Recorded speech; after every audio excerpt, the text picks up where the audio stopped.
Hello everyone, welcome back to my channel. Friends, हामी हाम्रो daily लाइफमा प्राय यस्तो खालको सेन्टेन्सहरू बोलिरहेका हुन्छौँ। जस्तै, तिमी खेल या नखेल, म त खेल्छु। ऊ बसे पनि नबसे पनि म त बस्छु। त फिल्म हेर्न जा या नजा, म त जान्छु। तिनीहरूले होमवर्क गरे पनि नगरे पनि म त गर्छु। सो यस्तो खालको सेन्टेन्स, कसैले कुनै काम गर्योस् वा नगर्योस् म त गर्छु भन्ने खालको सेन्टेन्स चाहिँ हामी डेली लाइफमा बोलिरहेका हुन्छौँ। सो यस्तो खालको सेन्टेन्सलाई हामी इङ्ग्लिसमा कसरी बनाउन सक्छौँ भन्ने कुरा आजको भिडियो लेक्चरमा हामी डिस्कस गर्न गइरहेका छौँ, सिक्न गइरहेका छौँ। सो यो भिडियो एकदमै महत्त्वपूर्ण छ ती स्टुडेन्ट्सहरूको लागि, ती साथीहरूको लागि जो चाहिँ एकदम नेपालीमा ठ्याक्कै नेपाली बोलेको जसरी अङ्ग्रेजी बोल्न चाहनुहुन्छ, एकदमै फ्लुएन्ट तरिकाले अङ्ग्रेजी बोल्न चाहनुहुन्छ। त्यस कारणले भिडियोलाई अलिकति पनि स्किप नगरिकन पुरै हेर्नुहोला। र यदि च्यानलमा कोही साथीहरू नयाँ हुनुहुन्छ भने प्लिज च्यानललाई सब्सक्राइब गर्नुहोला। आउनुहोस् आजको हाम्रो भिडियो लेक्चर सुरु गरौँ। सो अब यस्तो सेन्टेन्सहरू बोल्नको लागि हाम्रो इङ्ग्लिसमा एउटा स्ट्रक्चर हुन्छ। अब त्यो स्ट्रक्चर के हुन्छ भन्दा वेदर प्लस सब्जेक्ट, एउटा सब्जेक्ट प्लस V1 अथवा V5 प्लस अर नट अनि फेरि कमा अनि अर्को सब्जेक्ट अनि विल। यसमा के हुन्छ, वेदर अर नटको प्रयोग हुन्छ। अब यसमा सब्जेक्ट दुईवटा हुन्छ, पहिलो सब्जेक्ट कमाभन्दा अगाडिको सेन्टेन्समा अनि अर्को सब्जेक्ट कमाभन्दा पछाडिको पार्टमा। अब यसमा V1 र V5 चाहिँ सब्जेक्ट अनुसार कुन चुज हुन्छ हेर्छौँ हामीले। यदि प्लुरल छ, आई यु वी दे छ भने के हुन्छ, V1 को प्रयोग हुन्छ। हि सी इट अथवा अरू कुनै सिङ्गुलर सब्जेक्ट छ भने V5 को प्रयोग हुन्छ। अब इक्जाम्पलबाट अझ क्लियरली बुझिन्छ। इक्जाम्पल छ, तिमी खेल या नखेल म त खेल्नेछु। तिमी खेल या नखेल म त खेल्नेछु। अब डेली लाइफमा हामी भन्दा चाहिँ तिमी खेल या नखेल म त खेल्छु, खेल्छु भन्छौँ नि, सुन्दा चाहिँ एकदम यो सिम्पल प्रेजेन्ट टेन्सको सेन्टेन्स जस्तो लाग्छ, तर खेल्नेछु नै भनेको हो, किनकि भविष्यमा खेल्छु भने हो। तिमी खेले पनि नखेले पनि म त खेल्नेछु, म त खेल्छु भन्ने खालको सेन्स आउँछ। अब यसलाई इङ्ग्लिसमा बनाउँदा whether you play or not I will.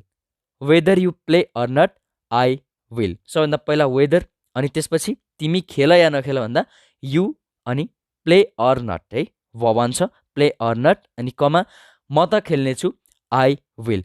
अब आई विल प्ले हुनुपर्ने हो नि, यहाँ आई विल प्ले, म त खेल्नेछु भन्दा त आई विल प्ले हुनुपर्ने। तर यसमा प्ले फेरि भनिरहनु आवश्यक छैन। इङ्ग्लिसको एउटा रुल हुन्छ कि यदि एउटै सेन्टेन्समा एउटै भाव दोहोरिएर वा तेरिएर आयो भने त्यसलाई हामीले फेरि फेरि लेखिरहनु पर्दैन। त्यो अगाडि प्ले भनेपछि खेल्ने काम नै भएको भन्ने अलरेडी बुझिन्छ। त्यस कारणले पछाडि फेरि आई विल प्ले भनेर लेखिरहनु आवश्यक छैन। सो यसमा प्ले हुँदैन, आई विल मात्र हुन्छ, किनकि खेल्ने काम भइरहेको छ भनेर अलरेडी थाहा हुन्छ। सो एउटै सेन्टेन्समा दुईचोटि त्यसलाई मेन्सन गरिरहनु आवश्यक छैन। सो आई विल मात्र हुन्छ। Whether you play or not I will. Next, ऊ बसे पनि नबसे पनि म त बस्नेछु अथवा म त बस्छु। बोल्दा चाहिँ हामी बस्छु भन्छौँ तर बस्नेछु। सो अब यसलाई इङ्ग्लिसमा whether he stays or not I will. Whether he stays or not है, पहिला वेदर अनि सब्जेक्ट हि छ अनि V1 र V5 मा के लाग्छ, V5 लाग्छ। बस्नु भनेको स्टे अनि त्यसको V5 stays. So whether he stays or not I will. अब फेरि आई विल स्टे हुँदैन है, किनकि बस्ने कुरा भइरहेछ भनेर अलरेडी नोन छ, अन्डरस्टुड छ। त्यस कारणले फेरि पछाडि आई विल स्टे लगाइरहनु आवश्यक छैन, लगाइँदैन यो। त फिल्म हेर्न जा या नजा म त जानेछु अथवा म त जान्छु। त फिल्म हेर्न जा कि नजा म त जान्छु, यसरी बोल्छौँ नि हामी। सो इङ्ग्लिसमा whether you go to watch movie or not I will. Whether you go to watch movie or not I will. अब पहिलो सब्जेक्ट के छ, त, सो यु अनि युमा गो लाग्छ। Whether you go to movie or not, so यसमा वेदर अर नटको प्रयोग भएको छ है। अनि म त जान्छु आई विल, म त जानेछु, त जा कि नजा। तिनीहरूले होमवर्क गरे पनि नगरे पनि उसले त गर्नेछ अथवा उसले त गर्छ। सो तिनीहरूले होमवर्क गरे पनि नगरे पनि उसले त गर्छ भनेर भन्दाखेरि इङ्ग्लिसमा whether they do homework or not he will.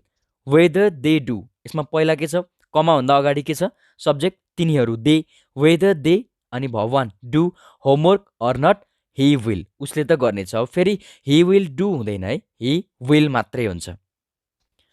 तपाईँ शिकायत गर्नु कि नगर्नु हामी त गर्नेछौँ अथवा हामी त गर्छौँ। तपाईँले कम्प्लेन गरे पनि नगरे पनि हामी त गर्छौँ। अब कुनै कुराको कम्प्लेन हुनसक्छ, जस्तै धारामा पानी नआएको कम्प्लेन हुनसक्छ, अब बत्ती गएको गई गर्ने कम्प्लेन हुनसक्छ, अथवा नेट नचल्ने कम्प्लेन हुनसक्छ। सो तपाईँ गर्नु कि नगर्नु हामी त गर्छौँ भन्नको लागि इङ्ग्लिसमा whether you complain or not we will, whether you complain or not we will. यसमा शिकायत गर्नु भनेको कम्प्लेन, अनि वेदर यु अनि त्यसपछि भवन आएको छ, complain or not we will. Complain हो हुन त, तर कम्प्लेन फेरि लगाइरहनु आवश्यक छैन यसमा।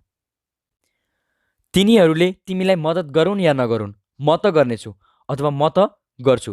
तिनीहरूले तिमीलाई मद्दत गरून् या नगरून्, म त गर्छु। मबाट चाहिँ मद्दत पाउँछौ तिमीले। अब तिनीहरूले गरून् वा नगरून्, मैले त गर्नेछु। सो अब यसलाई इङ्ग्लिसमा whether they help you or not I will, whether they help you or not I will. अब कमाभन्दा अगाडि तिनीहरू छ, सो वेदर पछि दे, अनि भवन भनेको भवन अथवा भफाइमा भवन लाग्छ देमा, सो दे हेल्प, अनि यु अर नट तिमीलाई सहयोग गरून् वा नगरून्, आई विल म त गर्नेछु। आई विल हेल्प हो, फेरि हेल्प लगाइरहन आवश्यक छैन, किनकि सहयोग गर्ने कुरा भइरहेछ भन्ने अलरेडी अन्डरस्टुड छ। So whether they help you or not I will.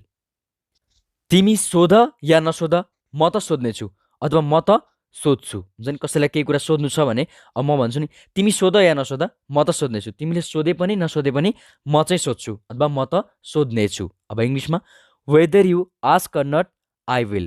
सोध्नु भनेको आस्क, अनि वेदर सबभन्दा पहिला, अनि you subject, ask or not. यसमा वेदर अर नटको प्रयोग भएको छ है। आई विल म त सोध्नेछु, आई विल आस्क भनेर फेरि आस्क लेखिरहनु आवश्यक छैन, पहिल्यै भनिसकेँ मैले। बुवाले पैसा दिए नि नदिए नि मम्मीले त दिनुहुनेछ अथवा दिनुहुन्छ। हामी भन्छौँ नि, बुवाले पैसा दिए पनि नदिए पनि मम्मीले त दिनुहुन्छ भन्छौँ। सो अब इङ्ग्लिसमा whether dad gives money or not mum will, whether dad gives money or not mum will. Whether अनि dad gives money or not, dad भएको कारणले गिभ्स आयो है, बुवामा भ5 आउँछ। Whether dad gives money or not mum will, मम्मीले त दिनुहुन्छ, so mum will give me money भन्न खोजेको। तिमी अङ्ग्रेजी सिक या नसिक, म त सिक्नेछु अथवा म त सिक्छु।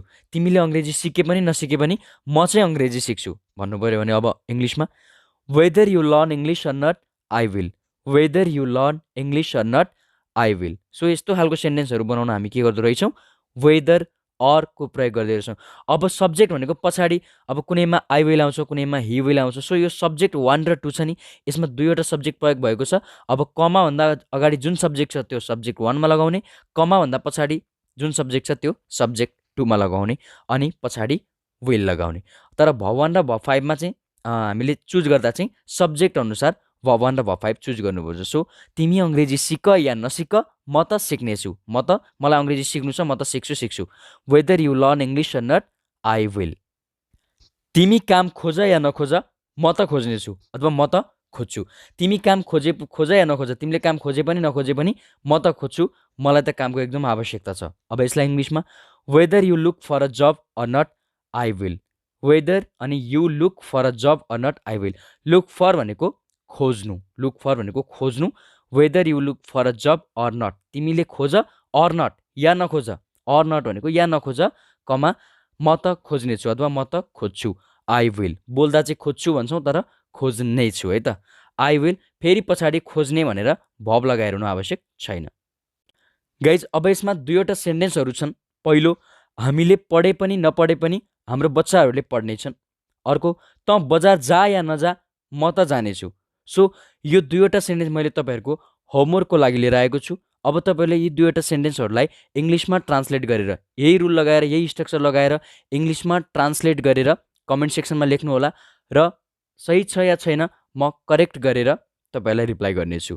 ओके गाइज, मैले यसमा केही 5-7वटा इक्जाम्पलहरू मैले सिकाएँ। अब त्यही इक्जाम्पल अनुसार तपाईँले यही स्ट्रक्चर लगाएर, तर स्ट्रक्चर कण्ठ गर्ने घोक्नेतिर लाग्नुभन्दा पनि सिचुएसन र सेन्सलाई चाहिँ बुझेर है। अब चाहे यो गर या नगर भन्न खोजेको, सो त्यस्तोमा वेदर अर लाग्छ। अब यो सेन्टेन्सको सिचुएसन र सेन्सलाई बुझेर, मर्मलाई बुझेर तपाईँहरूले प्र्याक्टिस गर्नुभयो भने एकदम सजिलो गरी बुझ्नुहुन्छ। स्ट्रक्चरलाई कण्ठ गर्नेतिर नलाग्नुहोस्। यो त स्ट्रक्चर सिकाएको त एउटा सेन्टेन्स फर्मेसन कसरी हुन्छ त भनेर मात्र यो स्ट्रक्चर सिकाएको हो। त्यस कारणले स्ट्रक्चरलाई युज गरेर तपाईँहरूले सेन्सलाई बुझ्दै सेन्टेन्सहरू फर्मेसन गर्नुहोला। ओके गाइज, तपाईँलाई यो भिडियो कस्तो लाग्यो? यदि भिडियो मन परेको छ भने प्लिज भिडियोलाई लाइक, कमेन्ट र सेयर गर्नुहोला। अनि मेरो युट्युब च्यानल इङ्ग्लिस साधनालाई सब्सक्राइब गरी साइडमा रहेको बेल आइकन दबाएर अल नोटिफिकेसनमा क्लिक गर्नुहोला, ताकि यस्तै इम्पोर्टेन्ट भिडियोहरू चाहिँ तपाईँहरूको कुनै पनि नछुटोस्। अब म नेक्स्ट भिडियो लेक्चरमा यस्तै महत्त्वपूर्ण टपिक लिएर फेरि उपस्थित हुनेछु। त्यति बेलासम्मको लागि बाई।